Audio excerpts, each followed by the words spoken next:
and welcome to VCHS News. Today, we have an interesting story.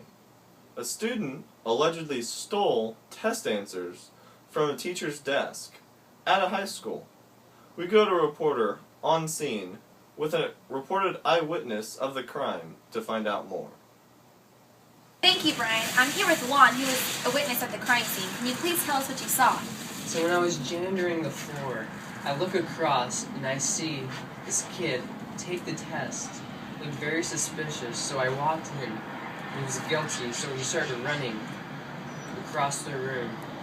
He knocked over the chair, scraped his elbow against the filing cabinet, and tried to crawl out the window. So when I started running after him, I fell, and I slipped in this pool of blood, and I fell back, so I wasn't able to catch him when he went out the window and escaped. Thank you. Back to you, Brian. Wow, that's crazy. An eyewitness account? Now we hear from the suspect's teacher about exactly what kind of kid would commit such an atrocity. Back to you, Liz. Thank you, Brian. I'm here with the suspect's teacher, Mrs. Adams. Can you tell us a little bit about the student? I have a student in a lot of my classes. He is a great student, but since the dance show started, his grades have been slipping. He's tired in class. I don't know what's going on. I was going to contact his parents, but I'm just going to let the school handle it. Can you tell us a little bit about what happened the day of the crime?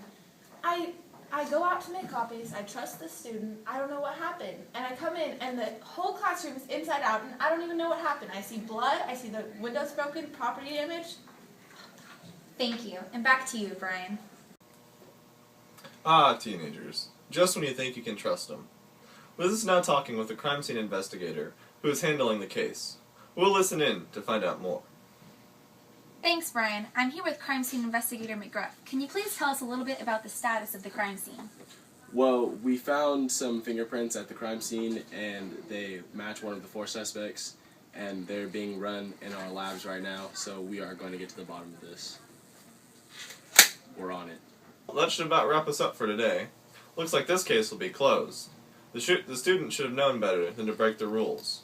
Now he'll pay the price.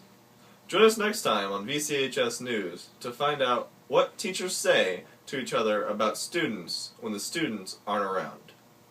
Good night.